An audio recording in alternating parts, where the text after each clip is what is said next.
Boston, this is the Boys of Beantown, your source for weekly Bruins news, analysis, and updates.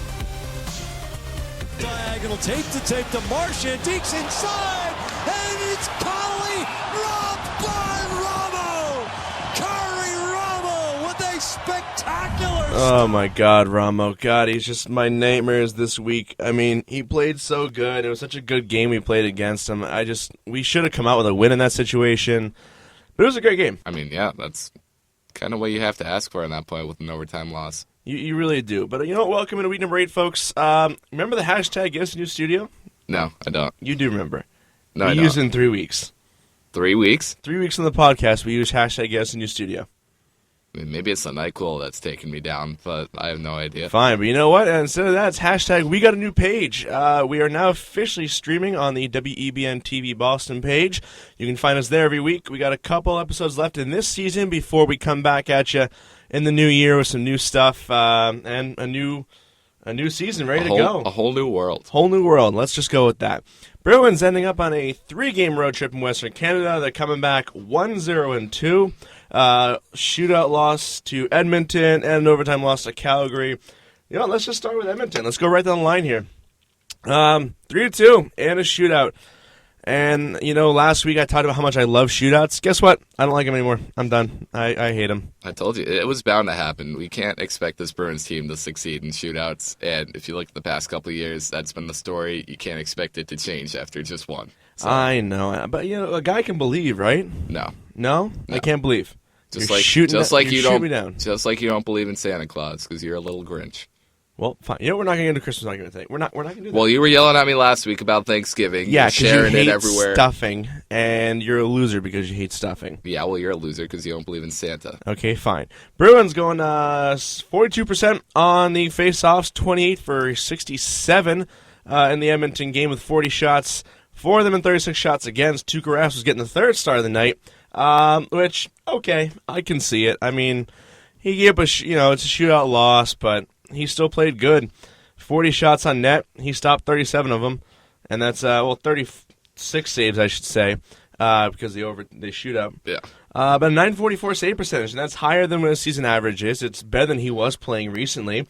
I mean, thank God, because Rask has now stepped up in the net. Yeah, and it's really tough when he performs that well. Even in a loss, he's getting the third star, and it kind of sucks to see that your offense can't pick it up when your goalie's performing that well. He can't literally stop everything, and he can't go out there and start scoring goals. I mean, that'd be really cool if he could, as much as we'd love it to happen, but he can't do everything. It needs to be a more balanced game, and it seems like the offense can be on fire, and Tuukka will be sitting there twiddling his thumbs, not knowing what he's doing, or Tuukka will have the game of his life, and our offense is skating around in circles away from the puck. Wouldn't it be nice if we just get both of them together? Just for once, just have Tuukka playing the game of his life. The offense is cruising. My dream is to have Tuukka Rask at center and Patrice Bergeron at goal. I think that's a dream scenario.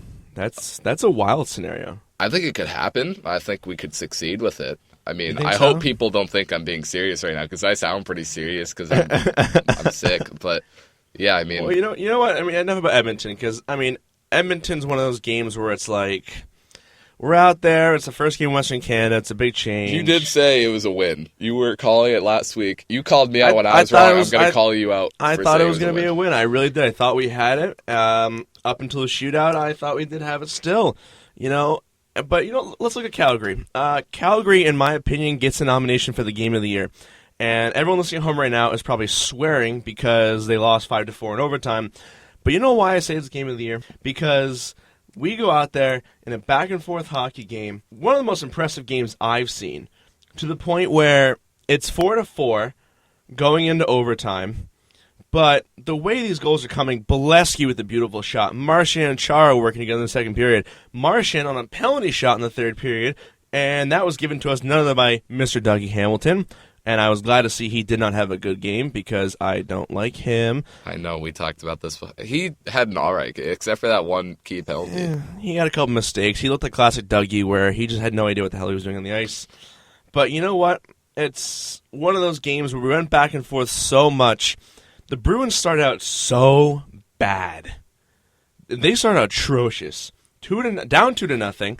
They were looking like there was nothing they could do. Within 5 minutes. Within 5 minutes, we were just playing horrible hockey. It was one of those games where I was working on it, but I'm looking at this game and I'm going, I gotta watch this whole thing? You gotta be kidding me. I thought it was gonna be a blowout. And it's tough, definitely tough for Bruins fans, too. If you look at Calgary's record, I feel like that's what a lot of Bruins fans are going to do and be like, oh, that should be an easy win.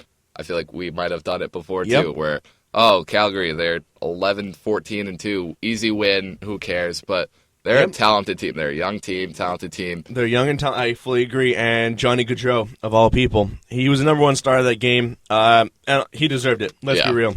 That he could have got it off that one goal. I forget which goal it was because he had so many of them. But there was one that literally could have been first star worthy on its own. I think it was the goal in the second period. It was just an absolute snipe. I think it was the second, yeah.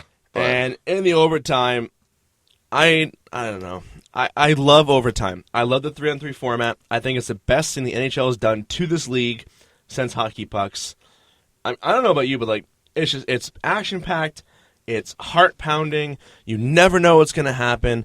I love that. For some reason, I feel like more happens. I mean, there's obviously more space to skate around in 3-on-3, but if you look at 4-on-4 hockey, there's so much just, caution, and no one is really trying to make anything happen. They're more trying to survive for a shootout. They're just kind of worrying that something will go wrong. 3-on-3, it feels so much more reckless. It's pond hockey. One person is just going off, and you just have two teammates that will go around with you. It's not going to be it'll be, two people on offense, two on defense. It feels like everyone's on offense trying to make this game just come to an end. It's awesome. I love it. I think it's great just because of the fact that it's so back and forth and there's so many chances to score that you literally just sit there sweating because you don't know what's going to happen. Marchand got the second star of the game. I like it. He had 2 goals, the one in the second, and, of course, the penalty in the third. He had the power play. We had a shorthanded. See, I have 3 stars of the game here. I got Johnny Gaudreau as 1, Marchand as 2, and then Hudler as 3. Well, I have it as Johnny Gaudreau as 1, and Hudler as 2, and Alexi as 3. Well, who are you going off of? Bruins. I'm going off the Bruins, too. Bruins, get your stuff together. My God, we're going to have 2 different things here. I'm going to the infographic. For those wondering at home what we're debating about right now, Josh has one part of the Bruins website up where it says Marchand is the second star. I have the box score up where it says Hudler is the second star. Bruins, I don't know what you did here, but you're messing with the Boys of Beantown to no end. In multiple ways. You're losing games. You're giving us false information. I don't know. I can't do it anymore. I think he's second star of the game. I mean, he deserved it, but he deserves it. According to my stats, according to my calculations, he wasn't. Why would Bolesky get it for the first goal of the game? That's it? I mean, yeah, I guess. He really? He had a goal, an assist, 3 shots, creating chances. He's doing well. I know. Marchand had 4 shots, 2 goals, a +1 rating. He scored on the penalty shot in the third period with 1 minute left, which gave us a real chance to win until the defense stepped in. You know? Hey, it's all about that first goal. And Bolesky. If you don't get the first goal, you're not scoring in the game. Very good. As stupid as that may sound, that's a CBS Phil Simms football type quote. Well, you know you what? need to score more points than the other team. We're not talking football. We're talking hockey. I know, but I'm just saying.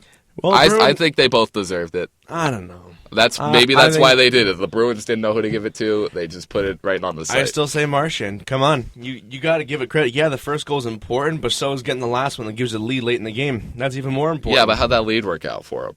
Let's not talk about that. Exactly. Yeah, I'm not going to talk about Hudler. The first goal is... I'm not going to talk about Hudler. Not going to talk about him. All right, fine. You know who I'm not going to talk about, too? Gaudreau.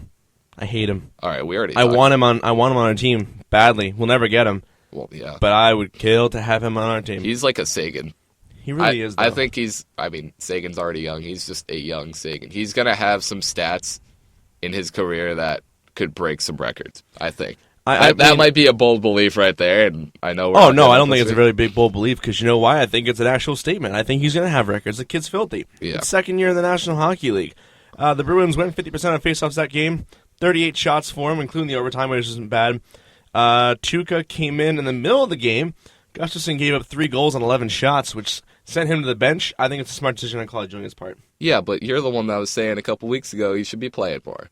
I do think he should play I'm more. calling you out for everything this week. That's fine. I'm I just think he saying. should play more. You know why? Because you're going to have a bad game. You're a goaltender. That's life. And again, like we talked about, it's a young, talented team. You can't really knock. Like, that Yep. was just me being sarcastic. I really agree that he should be playing a lot. He should be. And balancing the goaltending. It's not going to be Gustafsson and Tuukka play an equal amount of time, obviously, but he should be getting these chances. And I think it was just one bad game. You can't really read too much into it. Hopefully he comes back out the next one and performs at a high level that he usually does. I mean, he did. He did perform at a good level. The Nashville game, he was doing some time in the net, but he's one of those guys, he does need to play more. He really does.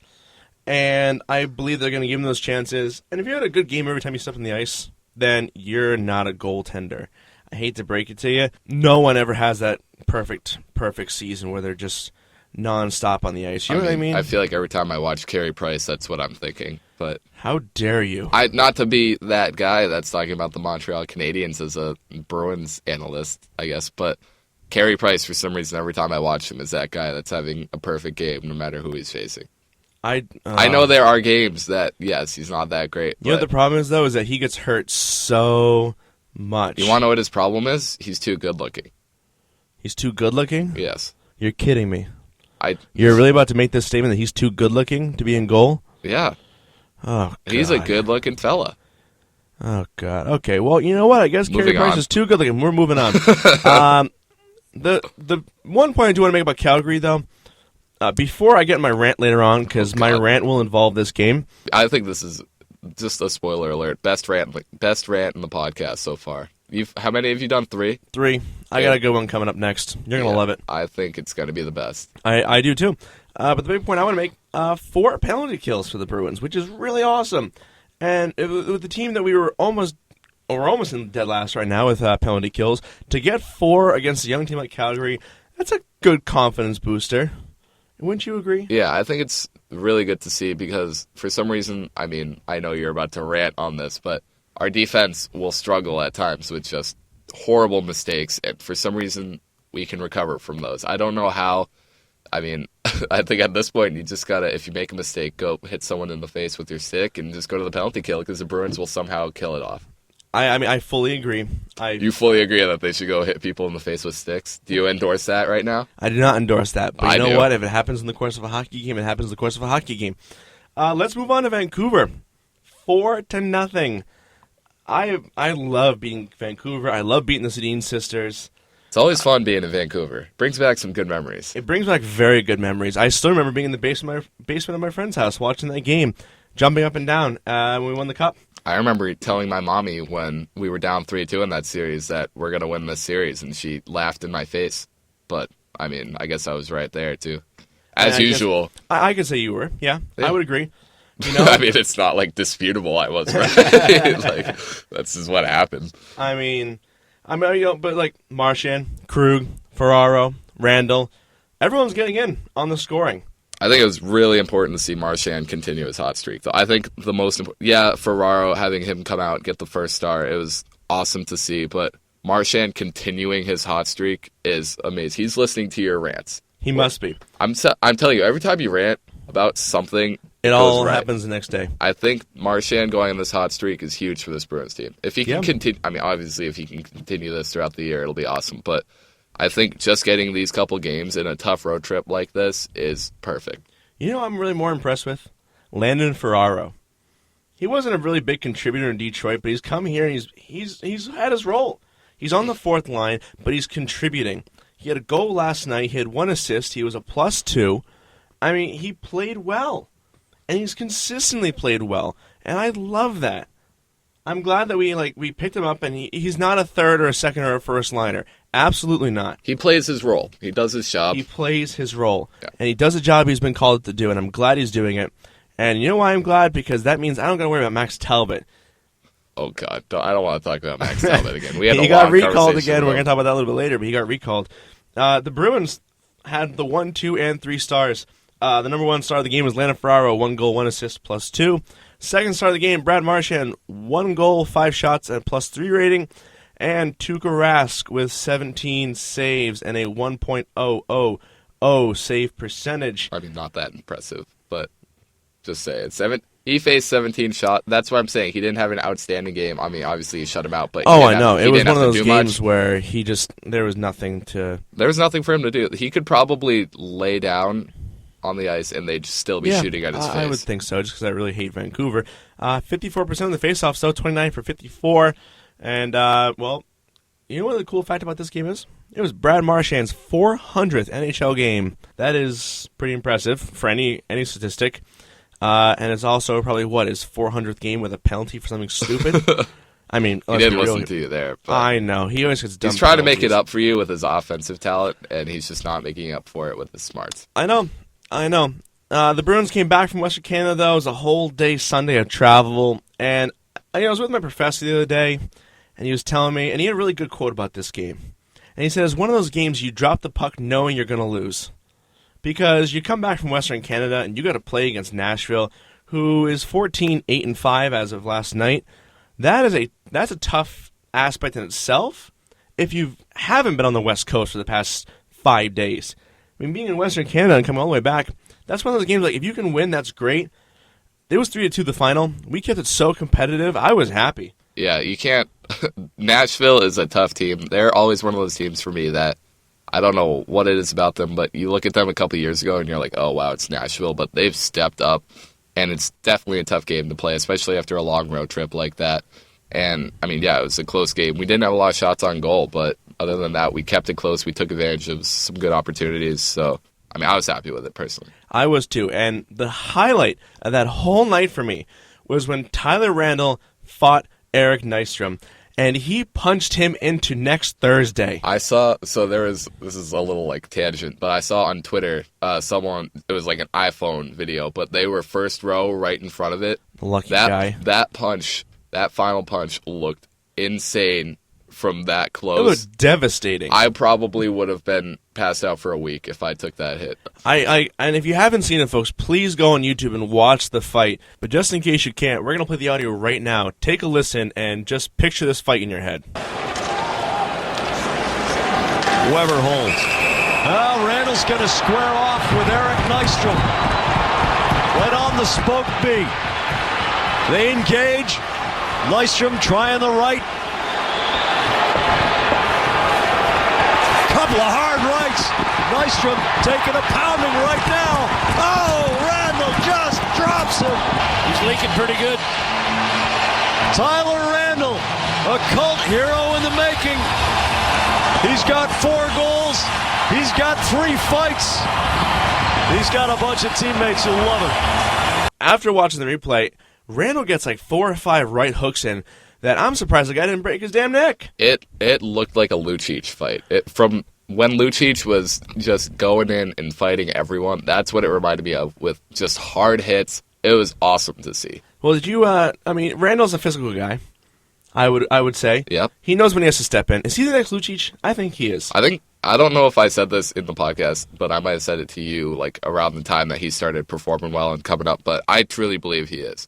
He's that next great power forward, I think. Yeah. I think he's that guy who can be a physical presence on the ice like Thornton was and Lucic was, but also contribute because he can shoot. He can step up in big opportunities. He's not going to be there all the time. He's not going to be like a Bergeron who's going to be scoring or a Marchand scoring left and right, but he's just going to be there when he needs to be, just like Ferraro. He plays his role. Yeah. That's what this Bruins team needs to start doing. They need to know who should be doing what. Chara should not be doing 3-on-3s. He should be out there when we need, some solid, offensive defensemen, but you don't really 3-on-3 overtime. I think you need some speed. Speed. Chara, obviously, slow poke. I think I'm faster than him on the ice, and I don't know how to skate. Wow, that's not even a bold belief. That's a burn. It's true. Wow. I could probably run around in some sneakers and be faster than Chara on the ice. Okay. Slow your roll, cowboy. Slow your roll. I'm just saying. Fine. I'm pretty quick in some nice shoes. Put me on the ice, I'm faster. Sure. But Bergeron got his 575th point. It ties him with Milt Schmidt for 11th all-time on the Bruins scoring list. Bergeron's one of those guys, I didn't have to say it, he's Hall of Famer. Let's be real. Yes. It'll be a fun time seeing his jersey go up in the rafters. It will be. And you know what the best part about the Nashville game, even though we lost for me, and besides the fight, was the penalty that Nashville got for embellishment. And if you PK watch, Subban playing for Nashville now. I'll tell you, it's one of those things where I watched the video, and it was actually kind of funny being on the video because the refs go after James Neal for diving, and boy, the stuff coming out of the ref's mouth, I can't say it on air. You can watch it on YouTube. Drops a couple F-bombs, telling him to get to the damn box. It was great, and I'm glad they called him on it because James Neal was that guy who got the first embellishment penalty ever in the National Hockey League 355 days ago to the night. I used to love James Neal. I mean, like we talked about before, I played the NHL video games, and he was just the one guy I loved playing with. And he's one of those guys that he's kind of like a Lucic. You love to have him on your team because he's a nice physical presence, but you can also get that scoring touch that you really need. Yep. And, I mean, I'd love for him to be on the Bruins, but after seeing that, that's not what you want to see out of Boston Bruins team. That's more of a Montreal Canadiens move. Absolutely. The Bruins, speaking of the Canadiens, and PK Subban, who I do not like, we are going to see him tonight in the Bell Center. 7:30 p.m. puck drop. This is the final time we meet them before the Winter Classic. This is a big game.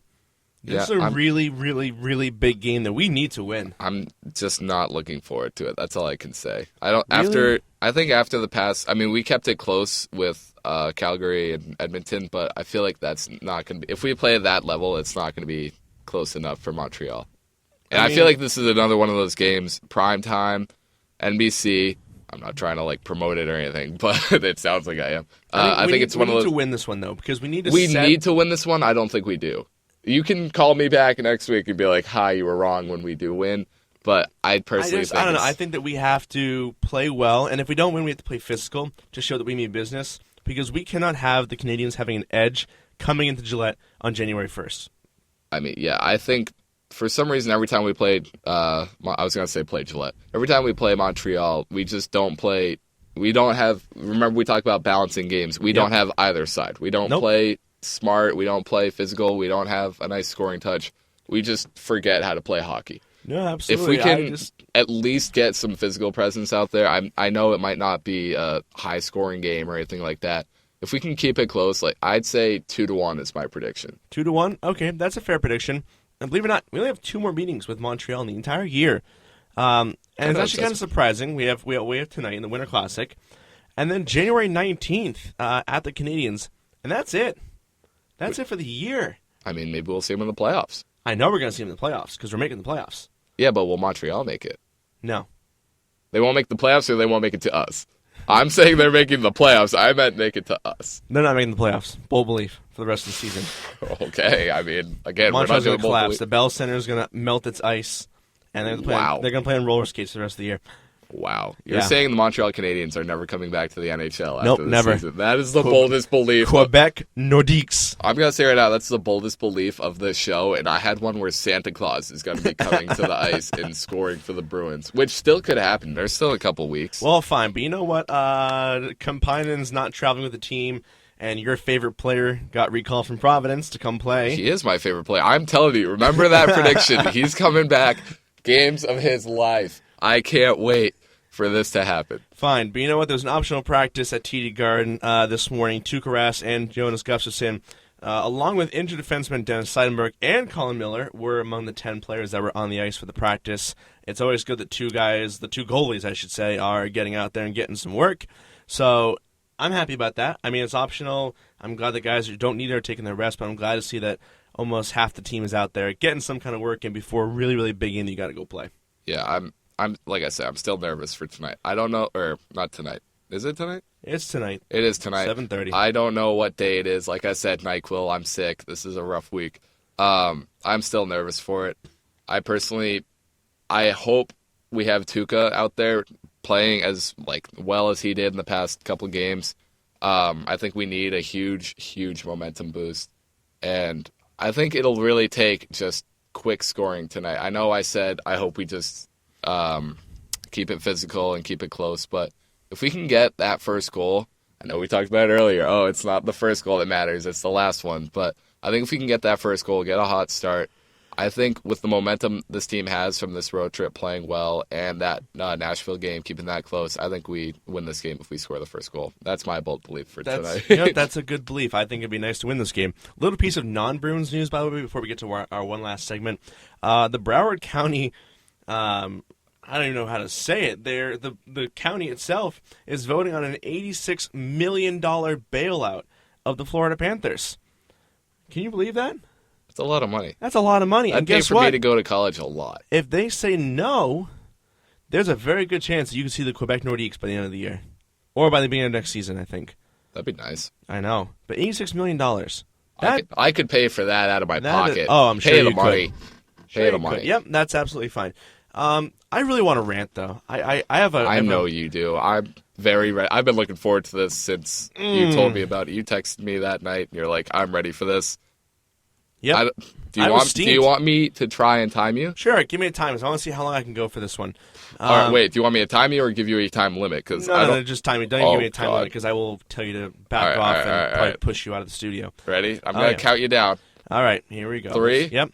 4, 2, go. Wow, that was a really good time. But you know what? Oh, man, Zdeno Chara, I'm calling you out in this week's rant. Calgary, 2 turnovers that cost us the damn game. And the one I want to really focus on is overtime. First of all, 3-on-3, what the heck is Chara doing on the ice? You were right. He's big, he's slow, he's cumbersome. He should not be out there for 3-on-3. That's a fact of life. I know he's your captain, I know he's a leader, but guess what? You have Bergeron, you have Krejci, 2 guys that are more than capable of leading a 3-on-3 overtime. Why is Chara on the ice when he shouldn't be? He did a no-look behind-the-back pass in overtime. Are you serious?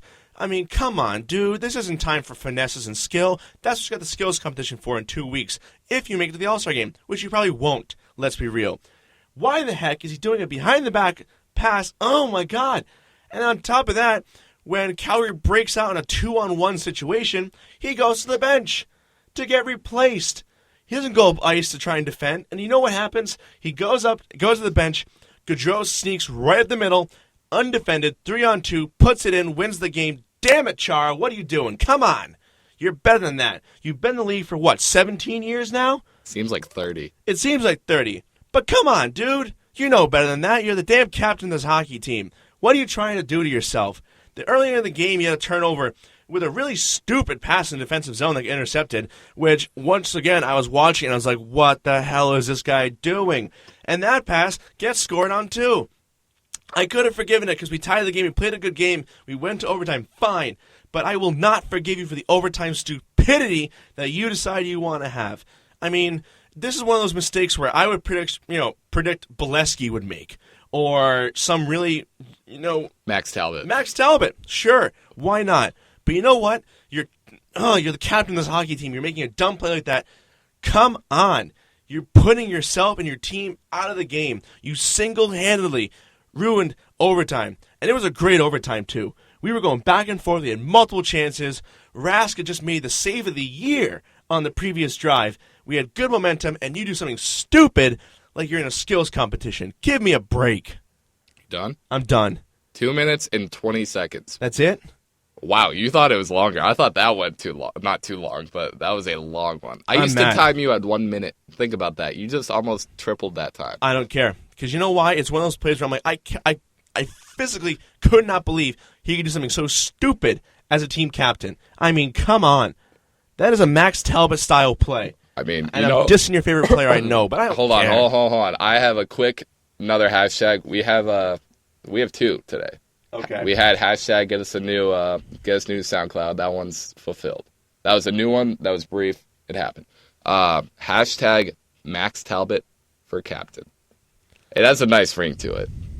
Captain Talbot. Are you seriously about to tell me that Talbot deserves to be the captain over Bergeron? Talbot deserves to be the captain over. He deserves to be the owner of the team.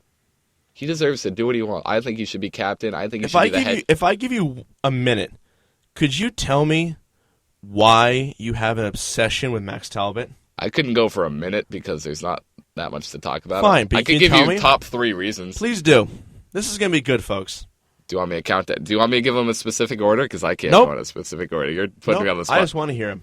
Good looking. Okay. He has the potential to be the top scorer in NHL history. That's wrong, but okay. No, he could. No, you can't. This season. After this season, he will score as many goals as the top scorer in NHL history. No, he won't. Yes.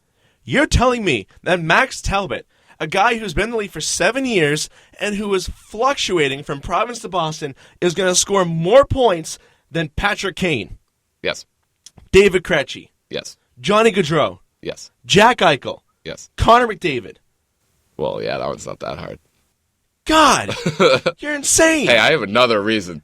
Great, here we go. This is going to be real good. He's better than Zdeno Chara. That one you have to believe it. I don't know if I can. I mean, Scoring-wise, no. after that rant, like I said, Max Talbot, potential for top scorer, Chara, not. That's all I'm basing this off of. Max Talbot is God. He's God. Yeah. First Max of all, Talbot delivers you presents on Christmas Eve. First of all, that little goatee mustache, ugly. He's ugly. Okay? He's handsome.